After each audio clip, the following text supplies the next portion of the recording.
नमस्कार, स्वागत है आप सभी का बजाते रहो भारत न्यूज़ में। मेरा नाम है श्रावणी मिश्रा भूपति और मेरे साथ शाहदरा साउथ जोन के चेयरमैन संदीप कपूर हैं।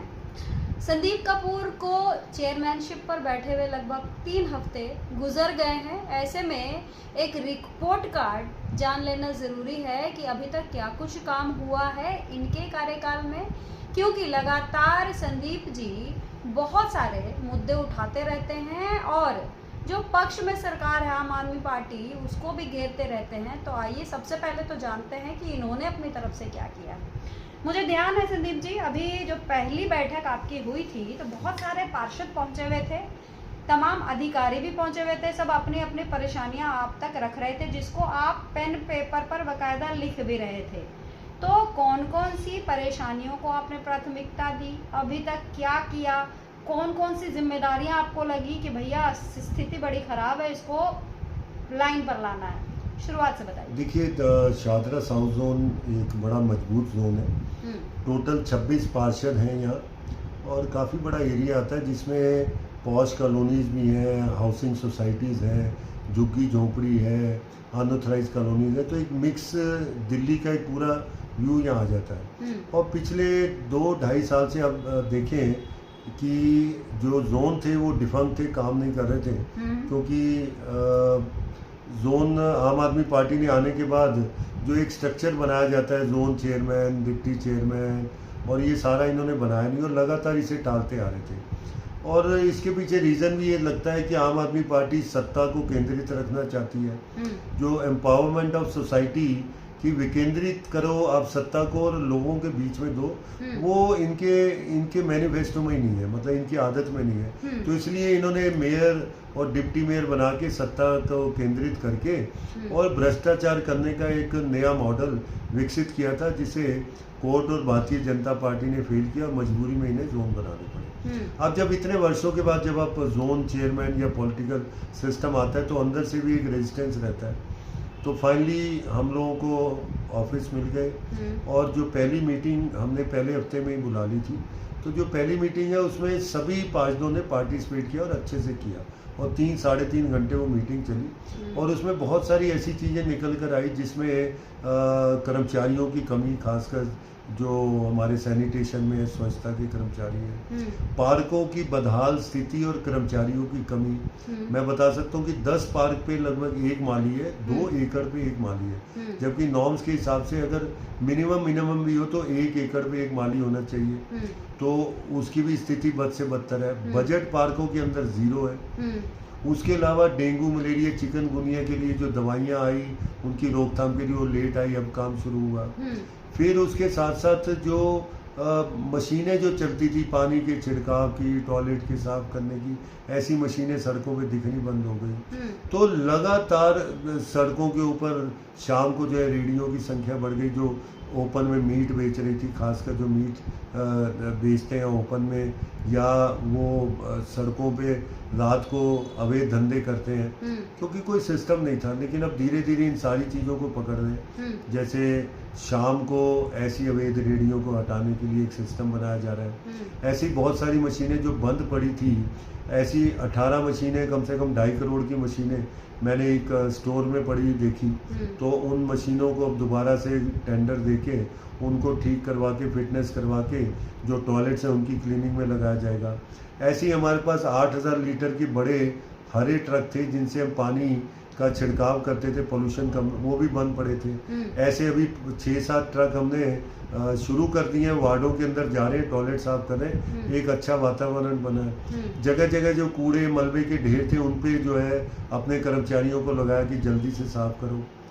ऐसे ही पार्कों की क्योंकि स्थिति बदहाल है, वो हम मिलेंगे ऊपर, क्योंकि कर्मचारी कम है, उस पर भी काम शुरू किया है। लेकिन एक बड़ा निर्णय जो हमने अभी लिया है, उस निर्णय के अंतर्गत सभी वार्डों के अंदर कम से कम 6 ई रिक्शा उसकी सैंक्शन हमने करवा ली। ऐसे 200 के करीब ई रिक्शा हमारे जो शाहदरा साउथ जोन में सभी वार्डों में जाएंगे और उनका काम प्योरली होगा कि सुबह से लेकर दोपहर तक जो इनका पीरियड रहता है उसमें सड़कों पे पड़ा हुआ कूड़ा उन्हें उठाएं, खासकर छोटी गलियों में जो कूड़ा पड़ा रहता है उन्हें उठाएं। तो आने वाले समय में आपको बहुत सारे बदलाव दिखेंगे, जिसमें जो कूड़े के ढेर हैं वो कम होते आपको दिखेंगे। सड़कों पे ई रिक्शा चलते हुए कूड़ा उठाते दिखेंगे। बड़ी बड़ी गाड़ियां जो है टॉयलेट्स को साफ करती दिखेंगी, जो अभी दिखनी शुरू हो गई हैं। उसके अलावा हमने कर्मचारियों के बारे में ही सोचा है, और आज ही एक कर्मचारियों का एक हमने मेडिकल कैंप अपने जोन में ही लगाया, जिसमें पूरे वार्ड की एक बड़ा कैंप लगाया। तो कर्मचारियों के स्वास्थ्य का, कर्मचारियों की जो समस्याएं हैं, कर्मचारियों की ट्रांसफर्स हैं, कर्मचारियों कच्चे कर्मचारी पक्का करना, उनकी फाइलों को तेजी से निपटाना, इसकी तरफ भी मतलब एकदम हमने सभी चीज़ों में तेजी लाए हैं। और जो गाड़ियां खासकर जो डिफंक्ट पड़ी थी, जो आम आदमी पार्टी ने भ्रष्टाचार करने के लिए उनके कॉन्ट्रैक्ट तो थे लेकिन सड़कों पे नहीं चल रही थी, उन सभी गाड़ियों को आइडेंटिफाई करके बहुत सारी गाड़ियां सड़कों पे आ गई हैं और आने वाले समय में सड़कों पे आएंगी। संदीप जी, काफ़ी चैलेंजिंग वर्क है और आपने जैसा बताया कि बहुत दिन से इस व्यवस्था जो थी वो ख़राब थी, उसको ठीक करने की कोशिश की जा रही है। कुछ आपने कुछ टाइम लिमिट बांधा है, कुछ ऐसा सोचा है कि कैसे करेंगे, क्या करेंगे? कि काम तो शुरुआत हो गई है, लेकिन एक वक्त का पैमाना, खास करके कर्मचारियों की बात करी है आपने कि कर्मचारियों की जो स्थितियां हैं, खास करके उनकी संख्या की बात करें तो वो भी कम है। तो एक तो संख्या बढ़ाने की जिम्मेदारी भी बनती है। दूसरी चीज़ ये जो आपने रेगुलराइजेशन की बात करते हैं, ये सारी चीज़ें कुछ आपने टारगेट बांधा है कि मुझे करना है? क्योंकि बातें बहुत होती हैं, होता जाता कुछ नहीं है। देखिए, जहाँ तक इक्विपमेंट्स और मशीनों का हमने 1 महीने की डेडलाइन ली है, तो 1 हफ्ता हमारा निकल गया, 3 हफ्ते अभी हैं। तो उसमें हम ज़्यादातर गाड़ियों को सड़कों पे उतार देंगे, जो कि कर्मचारियों की मदद के लिए ही है, जिसमें बंद नालियों को खोलना, टॉयलेट्स को साफ करना, सड़कों पे जमा हुआ कीचड़ गाद को हटाना, तो वो सारी मशीनें लग जाएंगी। उससे जनता पे सीधा प्रभाव। जहाँ तक कर्मचारियों की बात है, अगर आप जोन की बात करें तो जोन के पास कोई बहुत बड़ी निर्णय लेने की शक्ति नहीं है। ना तो हम कोई अपॉइंटमेंट कर सकते हैं, ना किसी को कच्चा पक्का करने का निर्णय ले सकते हैं। हमारे पास जो काम है वो ये है कि जो निर्णय सेंटर में हो गए, उन निर्णयों को जल्दी से जल्दी लागू करके कर्मचारियों को उसका फायदा पहुंचाना। अगर निर्णय हो गया कि इस डेट तक के कर्मचारियों को पक्का करना है, तो उनकी फाइलें फटाफट बनाकर और जिससे वो वापस ना आए वो चेक करके वो हमें हेडक्वार्टर में भेजना। तो इन सब कामों पे ऑलरेडी मीटिंग हो चुकी है, काम शुरू हो गया है, फाइलों को आइडेंटिफिकेशन शुरू हो गया है, जिनमें इनकम्प्लीट थी कर्मचारियों को बुला के उन्हें कंप्लीट किया जा रहा है। तो वो काम तेजी से शुरू हो गया है। तो ऐसे निर्णयों के लिए हमने जो है डेडलाइन। एक मिनट, मैं इसमें एक चीज़ और जोड़ना चाहूँगी, क्योंकि आपने कहा कि इतना बड़ा निर्णय नहीं हम ले सकते हैं कि किसी को रेगुलराइज कराना है, लेकिन हाँ, जो फाइलों को लेकर परेशानी होती है उसके ऊपर आप लोगों का बहुत बड़ा कदम होता है, और यही कारण है कि सालों साल जो है फाइलें इधर से उधर घूमती रहती हैं, होता जाता कुछ नहीं है। तो ये भी एक बहुत बड़ा चैलेंज है। इसको किस तरीके से निपटा रहे हैं, और अभी तक आपके संज्ञान में कितने केसेस ऐसे आए हैं? क्योंकि कर्मचारी भी तो मिल रहे होंगे आपसे। इसमें कर्मचारी लीडर से मैं पहले ही मतलब पहले हफ्ते में मैं ज़्यादातर कर्मचारी लीडर से मिला, क्योंकि काम पता होना चाहिए क्या पेंडिंग है। इसमें ज़्यादातर क्या होता है, जो सिस्टम के अंदर लोग बैठे हैं वो भ्रष्टाचार करते हैं या वो काम नहीं करते हैं। तो पहले ही हमने उन्हीं कर्मचारियों पे नज़र रखी है और डीसी के थ्रू उन्हीं को प्रेशर में लिया है कि जिससे वो काम करना शुरू कर दें। तो इसकी रिपोर्ट जल्दी मेरे पास आ जाएगी, लेकिन काम शुरू हो गया। तो ये एक बहुत बड़ा निर्णय हमने लिया और इस पे बहुत बड़ा एक ध्यान हमने दिया है, और साथ में ये सारे कामों को तेजी से आगे बढ़े, इसके लिए लगातार हम जो है पार्षदों के साथ जो जोन लेवल की मीटिंग्स हम करते रहेंगे। और जो एक सीधा निर्णय लिया है कि जोन लेवल की जो मीटिंग होती है उसके अंदर जो भी निर्णय हम लेते हैं उसकी एक्शन टेकन रिपोर्ट अगली मीटिंग से पहले आएगी। उससे कामों की गति बढ़ेगी और जो अधिकारी हैं उन पे भी काम करने का प्रेशर बढ़ेगा।